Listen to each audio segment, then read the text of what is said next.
भोपाल से पाकिस्तान को पीएम मोदी की चेतावनी, बोले गोली का जवाब गोले से दिया जाएगा, हम घर में घुसकर मारेंगे, आतंक का फन उठा तो फिर कुचल देंगे। मोदी ने कहा, हमने आतंक फैलाने वालों का खात्मा किया, सेना ने पाकिस्तान में आतंक के ठिकानों को मिट्टी में मिला दिया।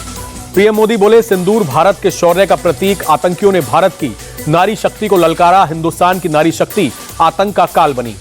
ऑपरेशन सिंदूर में बेटियों ने संभाला मोर्चा, मोदी बोले, बीएसएफ की बेटियों ने पाकिस्तान की गोलीबारी का मुंहतोड़ जवाब दिया, आज दुनिया भारत की बेटियों का सामर्थ्य देख रही।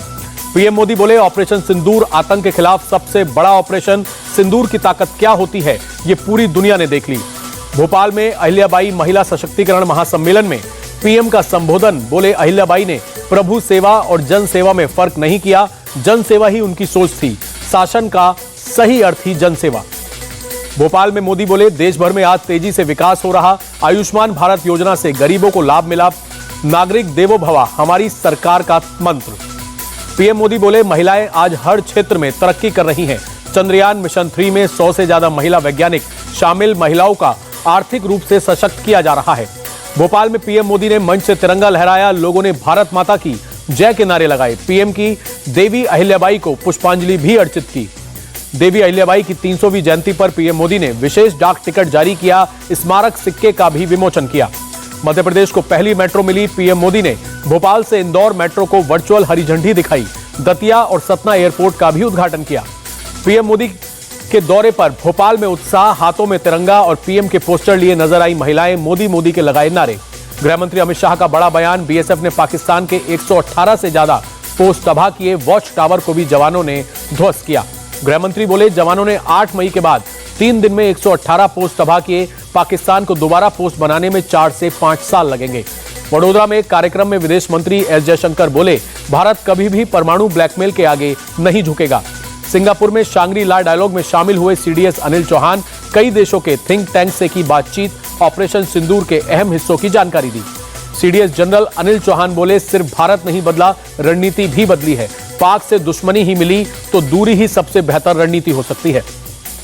भारत की बड़ी कूटनीतिक जीत, शशि थरूर की नाराजगी के बाद बदला कोलंबिया का सुर, पहले पाकिस्तान में हुई मौतों पर जताई थी संवेदना। शशि थरूर के नेतृत्व वाले डेलीगेशन की सख्त आपत्ति के बाद कोलंबिया को हुआ अपनी गलती का एहसास, कोलंबिया ने वापस लिया अपना आधिकारिक बयान। आम आदमी पार्टी के सांसद राघव चड्ढा ने लंदन से पाकिस्तान को दी चेतावनी, कहा, अब अगर आतंकवादी हमला होगा तो पाकिस्तान में घुसकर हमला करना अपवाद नहीं बल्कि नियम होगा। राघव चड्ढा ने कहा, आतंकवाद के मुद्दे पर 140 करोड़ भारतीयों की एक राय है, खून और पानी एक साथ नहीं बह सकता, अब पाकिस्तान को मुंह तोड़ जवाब मिलेगा। इथियोपिया की राजधानी अदिस अबाबा में सुप्रियो सुले के नेतृत्व वाले डेलीगेशन ने पूर्व पीएम हैली मारियम डेसाग्लन से की मुलाकात, आतंकवाद, पाकिस्तान और ऑपरेशन सिंदूर पर भारत का पक्ष रखा। इथियोपिया के पूर्व पीएम हैले मरियम से आतंकवाद पर भारत के रुख का किया समर्थन, कहा, आतंकवाद तब और भी खतरनाक हो जाता है जब वो राज्य प्रायोजित हो।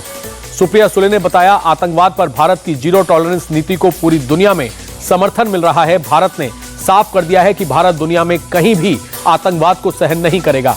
अनुराग ठाकुर ने कहा, इथियोपिया ने भी भारत की तरह आतंकवाद को झेला है और अब वो आतंकवाद के खिलाफ वैश्विक लड़ाई में भारत के साथ खड़ा है। डेनमार्क के कोपेनहेगन में भारतीय समुदाय के बीच पहुंचा भारतीय डेलीगेशन, रविशंकर प्रसाद ने कहा, हम पाकिस्तान के लोगों से नफरत नहीं करते, वो अच्छे लोग हैं और पाकिस्तानी जनरलों से तंग हैं। रविशंकर प्रसाद ने पीओके और बलूचिस्तान का जिक्र करते हुए कहा कि वो भारत में शामिल होने के लिए तैयार हैं। जिन्ना ने बनाया पाकिस्तान लेकिन वो बन गई जनरल की दुकान। कोपेनहेगन में शिवसेना यूबीटी सांसद प्रियंका चतुर्वेदी का बयान, मैं उसी शिवसेना से हूं जिसने पाकिस्तान को भारत में क्रिकेट मैच खेलने की अनुमति ना देने के लिए क्रिकेट पिच खोद दी थी। प्रियंका चतुर्वेदी ने कहा, मैं उसी प्रतिबद्धता के साथ सभी राजनीतिक दलों से आए संयुक्त प्रतिनिधिमंडल का हिस्सा हूं।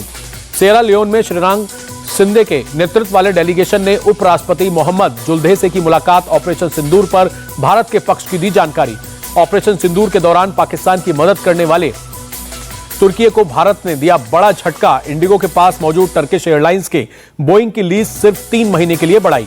डीजीसीए ने इंडिगो एयरलाइंस को 2 टूक शब्दों में कहा, 31 अगस्त के बाद टर्किश एयरलाइंस के बोइंग का लीज नहीं होगा एक्सटेंशन, लीज कॉन्ट्रैक्ट को टर्मिनेट करना होगा। दिल्ली पुलिस ने जासूस कासिम के भाई असीम को भी गिरफ्तार किया, 4 साल से पाकिस्तान के लिए कर रहा था जासूसी। असम के गुवाहाटी में भारी बारिश से बिगड़े हालात, कई इलाके पूरी तरह जलमग्न, लोगों को आने जाने में हो रही परेशानी। गुवाहाटी में बाढ़ में फंसे लोगों का एसडीआरएफ ने किया रेस्क्यू, सुरक्षित स्थान पर पहुंचाया। पिछले कई दिनों से हो रही है बारिश। उत्तरी सिक्किम के फैंग और चुंगथांग इलाकों में भारी बारिश के बाद भूस्खलन, पहाड़ों से गिरा मलबा, कई संपत्ति को पहुंचा नुकसान। सड़क से मलबा हटाने में जुड़ा प्रशासन। प्रयागराज दौरे पर सीएम योगी आदित्यनाथ इलाहाबाद हाईकोर्ट के नए चैम्बर और मल्टीलेवल पार्किंग बिल्डिंग का उद्घाटन किया। लुधियाना पश्चिम विधानसभा उपचुनाव के लिए बीजेपी ने उम्मीदवार का किया ऐलान, जीवन गुप्ता को बनाया अपना प्रत्याशी। 19 जून को मतदान, 23 को आएंगे नतीजे। दिल्ली में बीजेपी सरकार के खिलाफ आम आदमी पार्टी का प्रदर्शन, जमकर की नारेबाजी, महिला समृद्धि योजना लागू करने की मांग। दिल्ली के शालीमार बाग पहुंची CM Rekha Gupta, Lions blood centre के एफरेसिस मशीन का उद्घाटन किया। मुख्तार अंसारी का बेटा अब्बास अंसारी हेट स्पीच मामले में दोषी करार, मऊ की एमपी एमएलए कोर्ट ने दोषी ठहराया। मऊ सदर सीट से हैं विधायक। भुवनेश्वर में सरकारी इंजीनियर के घर पर दूसरे दिन भी छापेमारी, विजिलेंस की रेड में 7 करोड़ की संपत्ति मिली। इंजीनियर के घर से अब तक 2.5 करोड़ कैश जब्त। पटना के बोरिंग रोड फायरिंग मामले में पुलिस का एक्शन, 2 आरोपियों को पकड़ा, 2 ने किया सरेंडर। 24 मई को आरोपियों ने स्कॉर्पियो से की थी सरेआम फायरिंग।